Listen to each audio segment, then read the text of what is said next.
안녕하세요. 오늘은 바울의 2차 전도 여행을 함께 살펴보고 성령께서 이 여행을 어떻게 주도하시고 또 인도해 나가시는지 우리가 함께 묵상해보는 그런 시간 가지도록 하겠습니다. 먼저 첫 번째 화면 보실까요?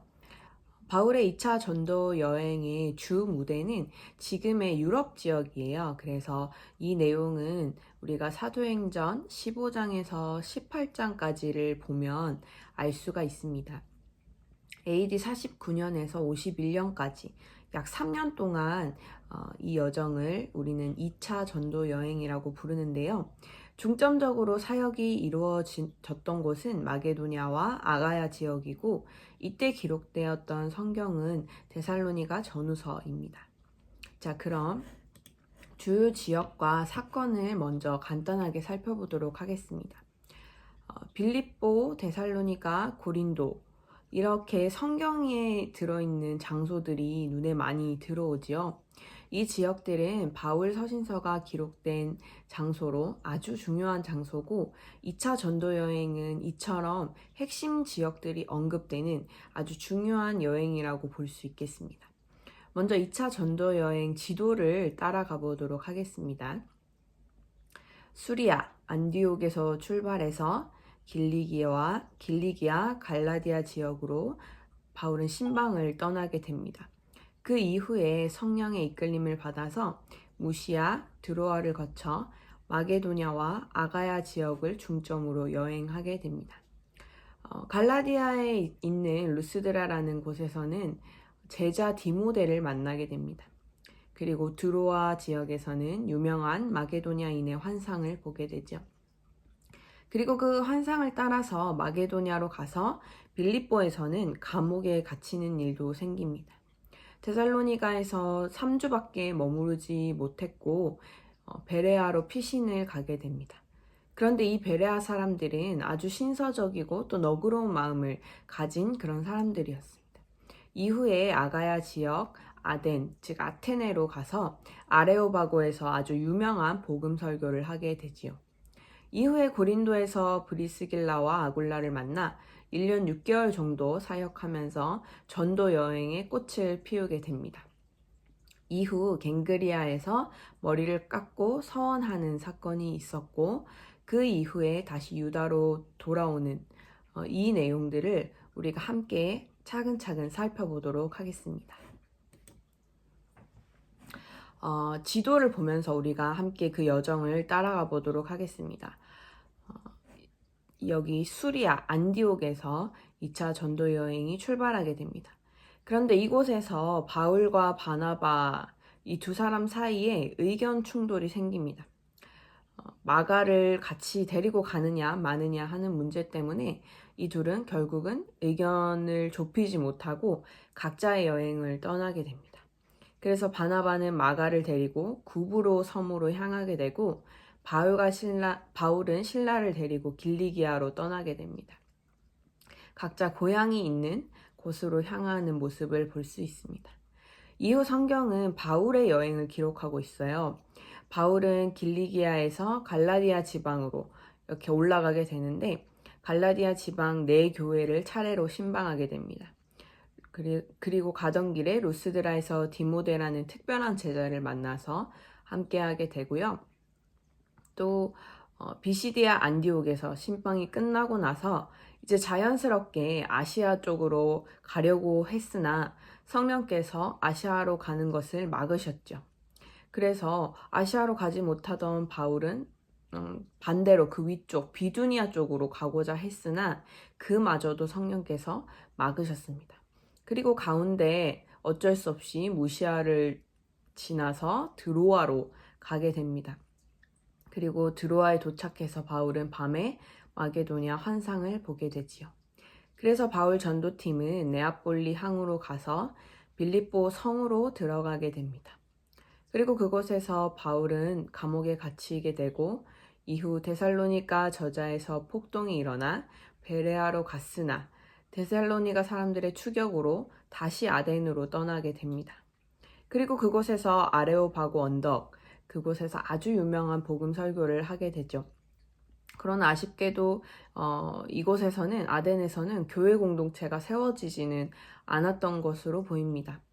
이후 아덴에서 고린도 쪽으로 이동을 하게 되는데 그곳에서 디모데와 실라를 다시 만날 수 있게 되었고 또 바울의 사역도 힘을 얻게 됩니다. 그리고 고린도에서는 갈리오 총독의 도움도 받을 수 있었기 때문에 바울의 사역이 더욱더 힘을 얻었고 무엇보다 예수님께서 이 성에 내 백성이 많다는 그런 약속을 주시면서 바울이 전도 사역을 잘 마칠 수 있도록 담대함을 주십니다. 이런 과정을 통해서 바울은 2차 전도 여행을 성공적으로 잘 마치고 예루살렘으로 가기 위해 배를 타고 에베소를 잠시 들러 브리스길라와 아굴라를 내려준 후에 가이사랴 항구로 도착해 예루살렘에서 명절을 지키면서 2차 전도 여행이 마무리되게 됩니다. 우리가 이 사건들을 정리된 지도로 보자면 이렇게 보이겠는데요. 앞에 적힌 숫자들은 사도행전 장을 의미해요. 그래서 이렇게 15장에서 18장까지 내용이 기록되어 있다는 것을 우리가 알 수 있고 이 내용을 좀 자세히 보고 싶으신 분은 잠시 영상을 멈추고 기록을 하시면 되겠습니다. 자, 이제 대략적인 2차 전도 여행 루트를 이렇게 머릿속에 넣으셨으면 각 도시에 있었던 사건들을 우리가 함께 좀 자세히 살펴보면서 하나님께서 행하신 그 일들을 살펴보도록 하겠습니다. 먼저 안디옥에서 일어난 일이었습니다. 전도여행이 막 시작되었는데 1차 전도여행에서 이탈을 했었던 그 마가를 함께 2차 여행에도 데리고 갈 건가 하는 문제 때문에 바울과 바나바가 좀 심각하게 다투게 되었어요.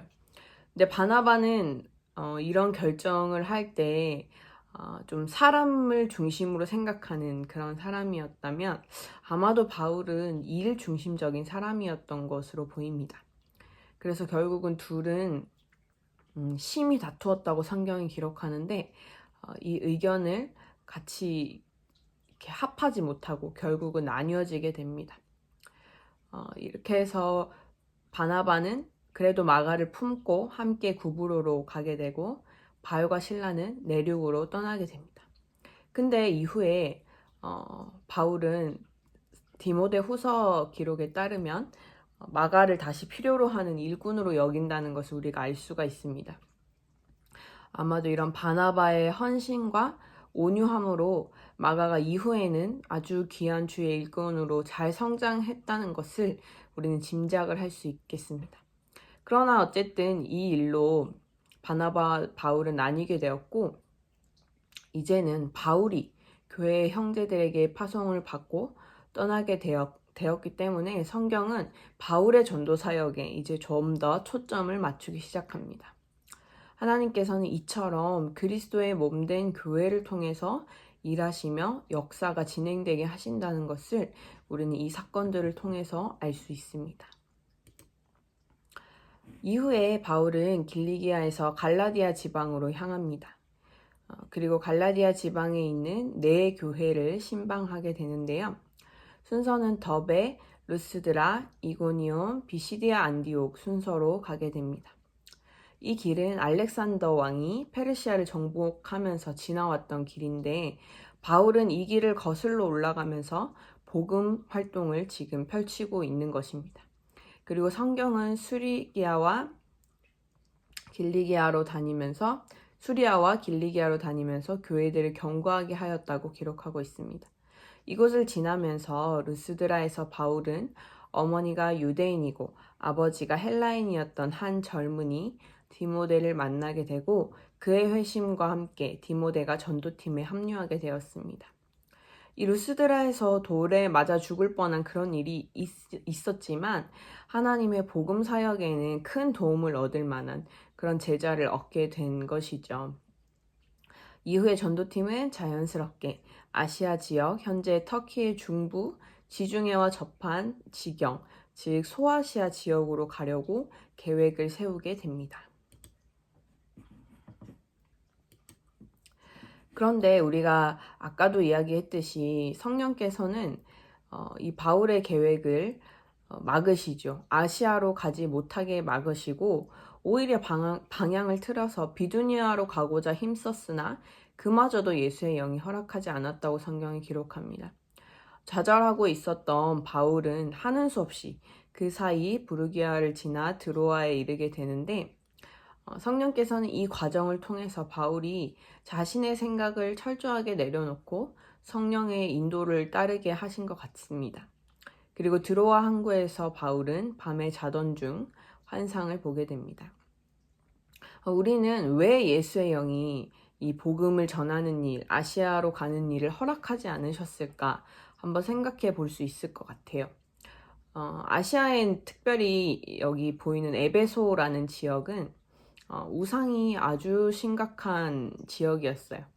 그래서 특별히 아데미 우상, 아주 유명한 우상을 섬기는 그런 막강한 우상 세력이 있는 도시였기 때문에 주님께서 아마도 그들이 처음 전도 여행을 시작하는 그때보다는 이후에 조금 더 준비되고 단련된 후에 그 도시를 방문할 수 있도록 그렇게 길을 인도하신 것이 아닌가 우리는 생각을 해볼 수 있겠죠.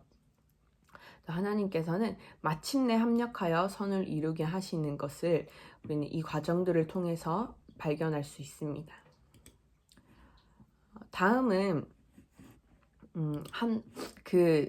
드로아에서 본 환상에 대한 이야기인데요. 한 마게도냐 사람이 건너와서 우리를 도우라라고 하는 환상을 바울이 보게 됩니다. 아마도 환상 속의 인물의 그 복장을 보고 바울이 그가 마게도냐 사람이라는 것을 알았을 겁니다. 그 환상을 보고 바울과 전도팀은 자신들이 갈 곳이 마게도냐임을 알게 됩니다. 그런데 여기서 10절에 우리를 부르셨다라고 기록하고 있어요. 이 말은 이때부터 누가가 이 전도팀에 합류하게 되었다는 것을 우리는 알 수 있습니다. 그 후 바울과 선교팀은 이제 하나님의 뜻이 보인 그곳으로 한치의 망설임도 없이 바로 사모드라게로 직행하고 이튿날 네아폴리로 가서 마게도냐 지역의 첫 성에 이르게 됩니다. 마게도냐는 그리스 북쪽 알렉산더의 땅이었습니다. 이 네아폴리에는 사도 바울의 도착 기념교회도 세워졌다고 하는데 이후 이 마게도냐와 아가야 지역에서 사역이 본격적으로 시작되게 됩니다.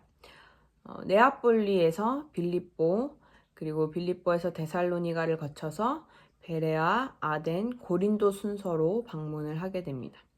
물론 이 방문이라는 것이 때로는 피신의 형태이기도 했지만 이 모든 과정을 주도하고 계시는 분이 하나님이심을 바울도 믿었을 테고 우리도 그렇게 믿음으로 이 성경 과정을 바라보아야 될 것입니다. 바울이 도착했던 곳은 네아폴리, 이곳이 네아폴리고요. 그리고 이렇게 큰 영역, 넓은 평지가 모두 빌립보 지역입니다. 여기서부터 마게도냐가 시작되는 것이죠. 그리고 이 빌립보에는 유럽 최초의 교회가 세워지게 됩니다. 그 최초의 교회는 어떻게 생겼냐? 선교팀이 빌립보에 도착을 했을 때는 로마의 정책 때문에 유대인 남자들이 모두 다 떠나고 없는 상태였고 회당도 없었다고 보아야 합니다. 그래서 바울과 팀은 기도할 곳을 찾다가 이렇게 성문 밖에 강기테스 시냇가, 이 시냇가에 모여있는 여자들을 만나게 됩니다. 그리고 그 중에 특별히 보라색 옷을 입고 있는 자색 옷감 장사인 하나님을 섬기는 루디아라는 여자를 만나게 되고 하나님께서 그 여자의 마음을 여심으로 복음을 받아들이게 하시고 그 여자의 집에 교회가 세워지도록 그렇게 인도하시는 것을 우리가 볼 수 있습니다. 그렇지만 빌립보에서 그렇게 기쁜 일만 있었던 건 아니고 이 넓은 광장에서 자신들을 괴롭게 하던 점치던 소녀를 만나게 되고 그 소녀의 귀신을 쫓아낸 이후에 그 소녀의 주인들이 이 바울을 고발하게 돼서 감옥에 갇히게 됩니다. 성경은 그들이 아주 깊은 감옥에 갇혔다고 말하는데 이것은 꽤나 좀 깊은, 꽤나 심도 있는 벌을 받은 것이라고 우리가 볼 수 있을 것 같아요. 근데 그곳에서도 이들이 기뻐하고 찬양함으로 옥문이 열리는 은혜를 경험하게 됩니다. 그리고 이곳에서 자결하려는 간수에게도 복음을 전하고 주 예수를 믿으라, 그리하면 너와 내 집이 구원을 얻을 것이다 라는 아주 유명한 이야기를 하게 됩니다. 이후 바울은 판게오산을 넘어서 데살로니가로 향하게 됩니다. 데살로니가로 가기 전에 암비볼리와 아볼로니아를 거쳐서 지나가게 되는데, 이 부분은 성경이 그저 한 줄로 쓱 지나가기 때문에 우리가 조금 더 중요한 데살로니가 지역을 집중해서 보도록 하겠습니다. 데살로니가는 당시 로마로 갈 수 있는 길, 또 아시아로 가는 육로, 해로 모두 열려있는 아주 중요한 교통의 중심지였기 때문에 이곳에서 전한 복음이 아주 힘있게 사방으로 퍼져나갔습니다. 당시 마게도니아의 수도와 같은 역할을 이 데살로니가가 했다고 볼 수 있는데, 하지만 바울을 시기했던 그 유대인들이 저자에서 소동을 일으키는 바람에 바울은 급격하게 이 데살로니가에서 오랜 시간 동안 복음을 전하지 못하고 베레아로 떠나게 됩니다. 데살로니가에 머무른 시간은 고작 3주밖에 안 된다고 해요. 그런데도 이곳에 세워졌던 교회가 아주 굳건하고 건강하고 본이 되는 그런 교회로 자라가서 바울은 이후에 데살로니가 전서에서 그들의 신앙을 매우 칭찬하고 또 기뻐하는 것을 우리는 성경을 통해서 볼 수 있습니다. 이후 피시나에서 도착한 베레아 사람들은 데살로니가 사람들보다도 더 너그러운 마음으로 말씀을 받고 성경을 날마다 상고하는 그런 사람들이었습니다.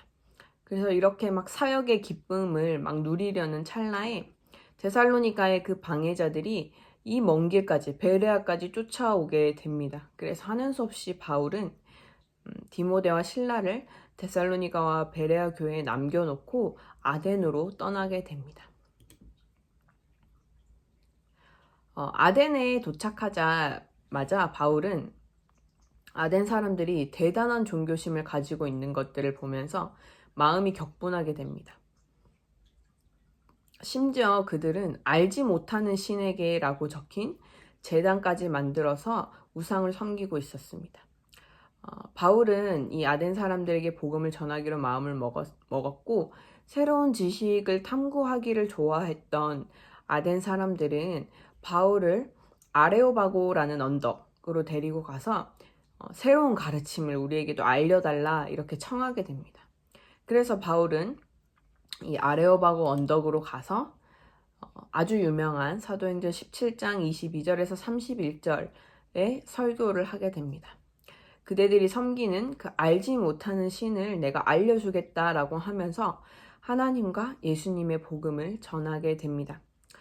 하지만 이곳에서도 몇 사람은 믿었지만 또 교회가 생기지는 못했던 것을 우리는 알 수 있습니다.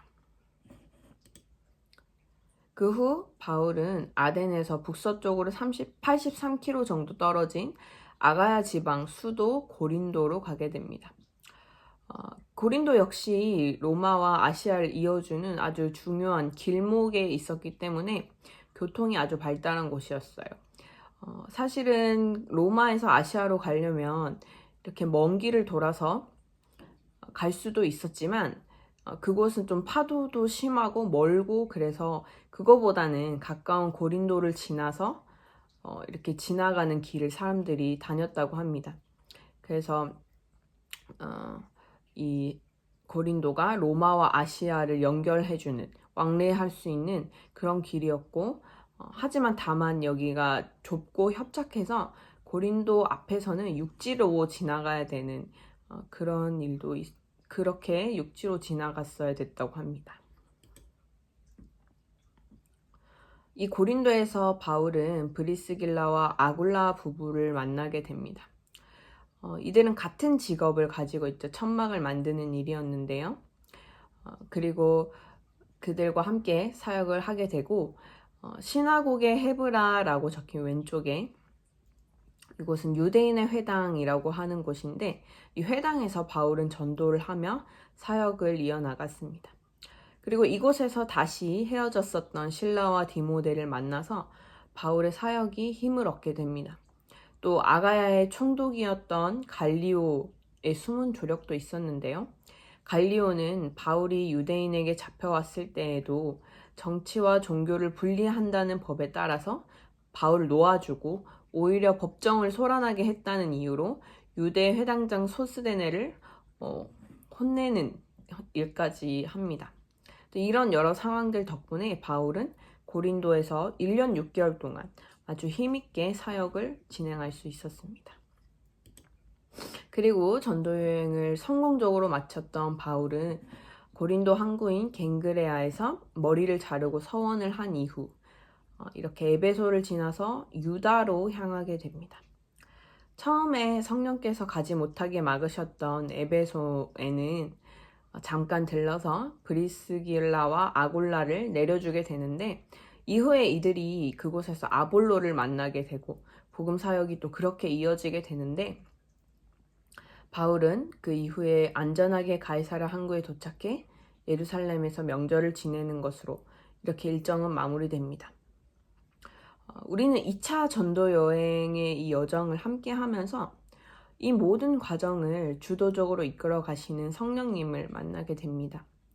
우리 눈에는 좀 막힌 것 같고 돌아가는 것 같아 보이지만 항상 우리를 가장 선하고 좋은 길로 인도하고 계시는 하나님을 우리가 신뢰함으로 오늘도 평안하게 하루하루를 담대하게 살아내시는 성도님들의 삶이 되시기를 간절히 소망합니다. 2차 전도 여행의 더 자세한 내용들은 우리가 역사 지리로 보는 성경 신약편 2편의 책 내용을 함께 살펴보시면 좋을 것 같습니다. 그럼 오늘 강의는 이렇게 마치도록 하겠습니다. 감사합니다.